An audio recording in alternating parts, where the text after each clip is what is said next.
When we look at our data classification policies, we're going to be using the object subjects that we talked about previously, but at this stage, the objects have labels assigned to them, and the subjects have clearance. The subject's clearance has to supersede or be equal to the label, otherwise they can't access the data. The military and business classifications on the right are very generic ones, but as a high level they work. They are, however, normally much more granular. Clearance is not just going to be top secret, it's going to be top secret, nuclear, submarine for instance.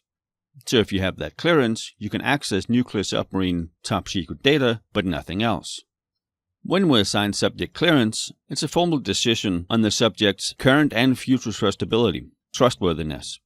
And the higher clearance you have, the more scrutiny you're going to be put under, the more in-depth the background checks are going to be.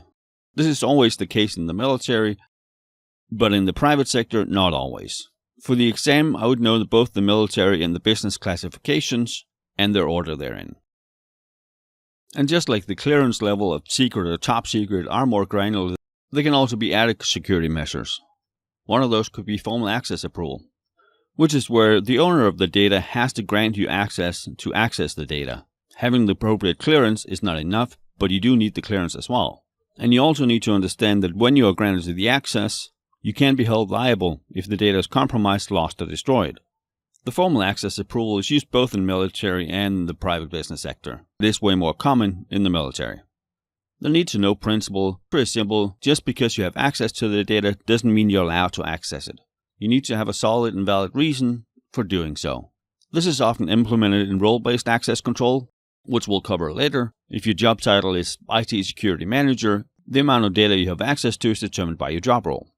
But if, for instance, you're in HR and you have access to everybody's payroll, that doesn't mean you can go around looking at what people are making. You need to have a valid reason to access the data, or there will be consequences. Some years ago, when Natalie Schulman, or Octomom, was having her children at a Kaiser hospital, some of the information was leaked, and it was never determined who actually leaked the information. But Kaiser did discover that 15 of their employees had accessed her data without having a need to know. They weren't treating her. For those 15 employees, they either got fined or they got terminated. They didn't have a need to know. So only access data you have a need to know about, you need to do your job with. It is very common to assign access to much more data than you actually need to do your day-to-day job, but it could be something that you need in an emergency or if there's a breach happening, and assigning employees more access in situations like that is just not efficient. So many companies choose to give you higher access than you need for your day-to-day job.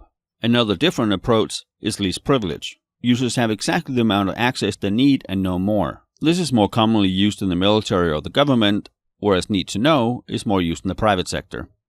And both of them come with both unique benefits and problems.